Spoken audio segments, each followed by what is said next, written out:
Alors ce sont vos élèves? Ce sont vos élèves qui travaillent ici? Oui, ce sont mes élèves qui travaillent ici.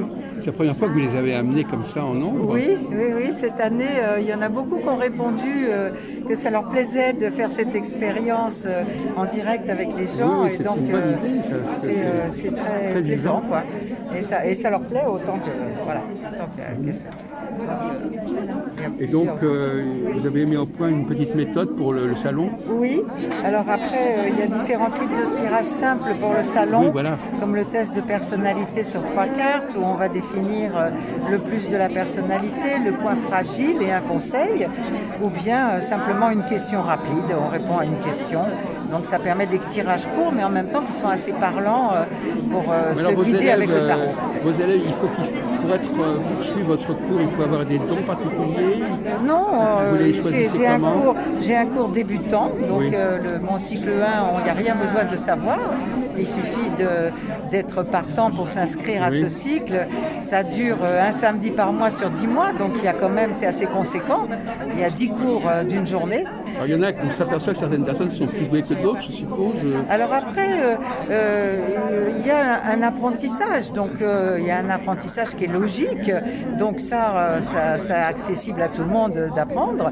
Et puis après, il y a des gens qui ont plus ou moins d'intuition. Oui. Mais chacun a sa personnalité, c'est intéressant parce que finalement, il va y avoir des lectures, des champs de lecture proches, mais un peu différents, selon la personnalité. Chacun a trouvé son style. Mais Exactement.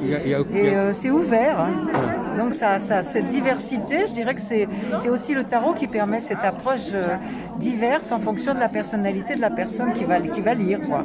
Donc là, vous avez 5 personnes qui travaillent. Enfin, et donc, ce sont toutes des femmes quand même, a priori? Alors, il y a moins d'hommes. Hier, il y avait un homme quand même. Mais c'est vrai qu'il y a en majorité des femmes qui sont plus attirées par cet outil qu'est le tarot, qui est un outil symbolique, qui parle peut-être plus au féminin. Mais bon, j'ai régulièrement des hommes dans les cours. Hein. Oui. Mais ils sont moins nombreux, c'est vrai. Et vos cours ont lieu où, normalement? À Paris 11e.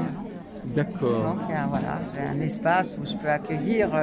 Je limite mes cours à 14-15 personnes pour que, disons, là les cours sont pleins d'ailleurs cette année, mais je ne veux pas en prendre plus de façon à vraiment travailler avec chacun et en groupe. Et ce qui est remarquable, c'est que des amitiés se créent, ils se voient après en dehors de moi pour faire des tirages, etc. C'est extraordinaire, hein. Ça me plaît beaucoup. Oui, synergie. Bon, merci beaucoup. Je ne veux pas vous bloquer alors que vous êtes en train de terminer le salon. On est sur la fin du salon, mais il y a eu beaucoup de monde et on est content. En tout cas, là, j'avais manqué, j'étais passé, j'avais pas remarqué, mais c'est très spectaculaire cet espace tarot là. Oui. Et d'autant plus que ça pose le problème de l'acceptation quand même du tarot dans un milieu de bien-être. Oui, c'est grâce à vous que ça s'est fait parce que au départ, il y avait beaucoup de prévention contre ce genre de... Oui, parce que c'était lié à la voyance, c'était lié à quelque chose d'un occultisme. Vous avez un parcours plutôt... Et je l'ai ouvert sur quelque chose de plus clair, plus bienveillant. Et finalement, ça a toute sa place dans le développement personnel et le bien-être. Oui, vous êtes arrivé à vous inscrire dans ce milieu.